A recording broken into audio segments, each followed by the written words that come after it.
Horrific event. This is a train collision between a commuter train and a freight train just northwest of Los Angeles near Chatsworth. Listen to Mr. Thompson's report on the world crisis, Well, November there is 22nd. more drama on the financial front today. The Fed's considering a new way to pump up what is a very faltering economy, with the government potentially taking ownership stakes in U.S. banks, even some healthy ones. Cities this morning, we're covering the latest details coming into us about this bridge collapse, and in fact, we have actually with that kind of a prediction, did you hear that? An inflationary depression is coming down the road. Yes, pirates. Pirates seized a ship last week. Listen to Mr. Thompson's report on the world crisis, November 22nd. This is an NBC News special report. A presidential address.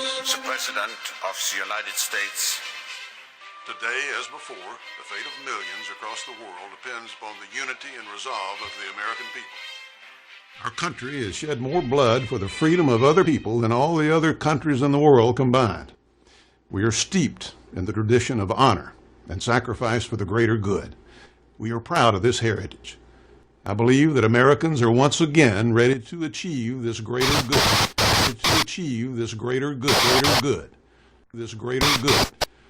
Ladies and gentlemen, Mr. Thompson will not speak to you tonight. His time is up. I have taken it over. You were to hear a report on the world crisis. That is what you are going to hear.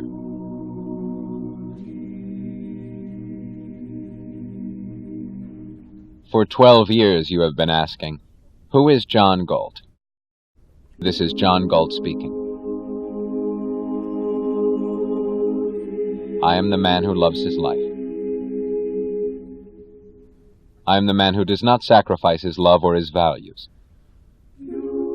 I am the man who has deprived you of victims and thus has destroyed your world.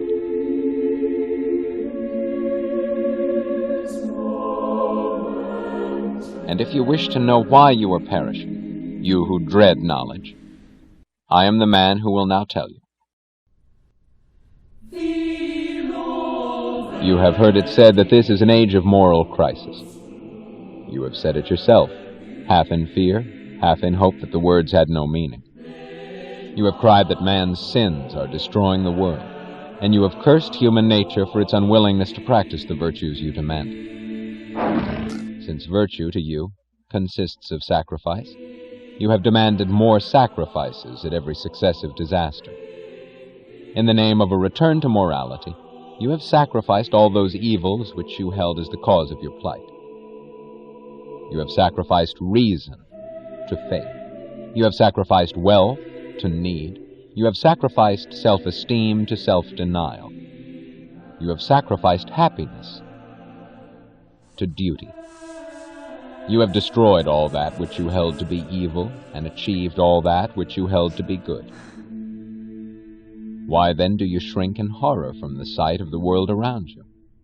That world is not the product of your sins. It is the product and the image of your virtues.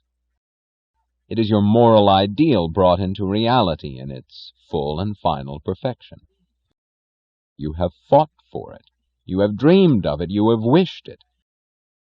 And I am the man who has granted you your wish. Your ideal had an implacable enemy, which your code of morality was designed to destroy. I have withdrawn that enemy. I have taken it out of your way and out of your reach. I have removed the source of all those evils you were sacrificing one by one. I have ended your battle. I have stopped your motor. I have deprived your world of man's mind.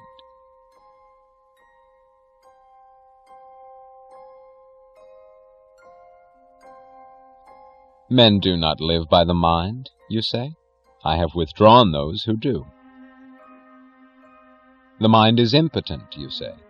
I have withdrawn those whose mind isn't. There are values higher than the mind, you say? I have withdrawn those for whom there aren't.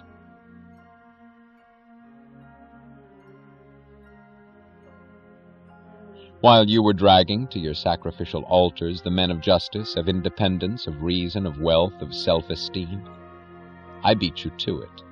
I reached them first. I told them the nature of the game you were playing and the nature of that moral code of yours, which they had been too innocently generous to grasp. I showed them the way to live by another morality, mine. It is mine that they chose to follow. I lift my lamp beside the golden door. All the men who have vanished, the men you hated, yet dreaded to lose, it is I who have taken them away from you. Do not attempt to find us. We do not choose to be found. Do not cry that you need us. We do not consider need a claim. Do not beg us to return. We are on strike. We, the men of the mind. Our strike consists not of making demands, but of granting them. We are evil, according to your morality. We have chosen not to harm you any longer. We are useless, according to your economics. We have chosen not to exploit you any longer. We are dangerous and to be shackled, according to your politics. We have chosen not to endanger you, nor to wear the shackles any longer. We have no demands to present to you. You have nothing to offer us. We do not need you. Are you now crying, no, this was not what you wanted? A mindless world of ruins was not your goal? You did not want us to leave you? You moral cannibals. Through centuries of scourges and disasters, brought about by your code of morality, you have cried that your code had been broken, that the scourges were punishment for breaking, that men were too weak and too selfish to spill all the blood it required. You damned man. You damned existence. You damned this earth, but never dared to question your code. You went on crying that your code was noble, but human nature was not good enough to practice it. And no one rose to ask the question, good? By what standard? I am the man who has asked that question.